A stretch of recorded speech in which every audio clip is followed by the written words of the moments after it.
At 15, I was sold for $2,500. There were many opportunities for people to disrupt the exploitation that I was experiencing, because in essence, human trafficking is the exploitation of vulnerabilities, and I was vulnerable. I came from a fatherless home. I had been in and out of the foster care system, so I was disposable. In total, that's 21 years of violence and exploitation. You know, it's interesting because, you know, you're in plain sight and all these things are happening. All this is, you're being bought and sold by this wide array of people. Nobody really cares. The compassion is lacking because we think these kind of people are disposable because we don't necessarily understand what exploitation is and what vulnerabilities are and how people end up in these situations. And so I think that's why I ended up later on, after I exited the life. I think that's why once I regained my freedom and was trying to figure out who I was and what life looked like for me, I think that's why I was, you know, so driven to be a part of educating the faith community about vulnerable populations, how people get there and how they can be a part of the solution and part of the healing and be the light, like be the light to the people that are at the gates of hell experiencing darkness. The corner where a lot of my experience journey happened were, you know, 3 churches, plenty of opportunities for the faith community to be a part of my solution. And so I prayed to this God, right? Of like, hey God, if you exist, you know, let the next car I get in be the one that stops my pain, that ends my life. I prayed for death on those church steps. And broad daylight, guy turns the corner and he flashes his brake light. And so he smiles at me and it's like, hey, and he hands me money to pay for my services, and we drive down.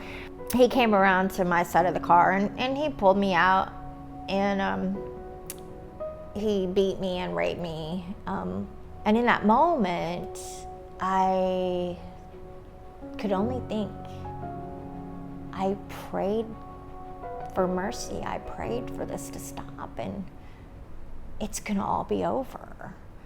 In that moment, when I realized he was fixing to violate me all over again, I got very angry.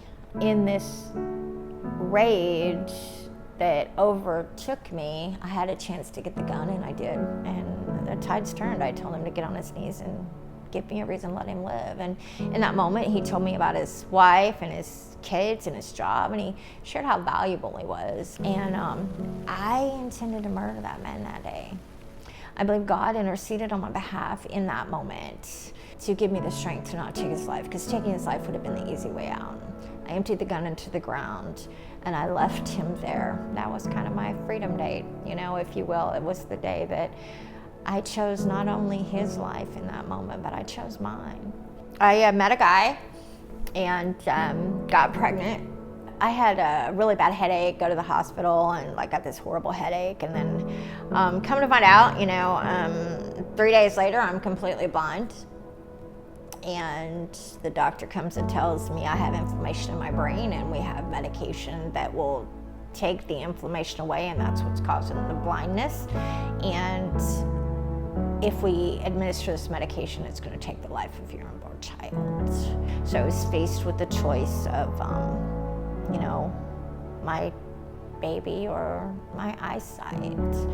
There was no doubt in my mind I was going to choose my baby. And when he was 5 weeks old, I had to go to the hospital and have both of my eyes medically removed. The thing about that is it really became a catalyst for really changing the trajectory of not only my healing journey, but just really lining me up with what God's plan and purpose was for me. You know, my hope is that I can humanize the vulnerable, and that our compassion extends beyond, oh, things like that just happened to those people, or they made bad choices, so these are the consequences. Our compassion has to extend beyond that. And I think once we understand these are real lives, and we have the power to be a part of a solution and stop just church in the church and find ways to reach the people that are not in the pews, maybe, you know, we can speak life and breathe hope, and through things like a sandwich, a hygiene bag, eye contact, saying I see you. Do for one what you wish you could do for many.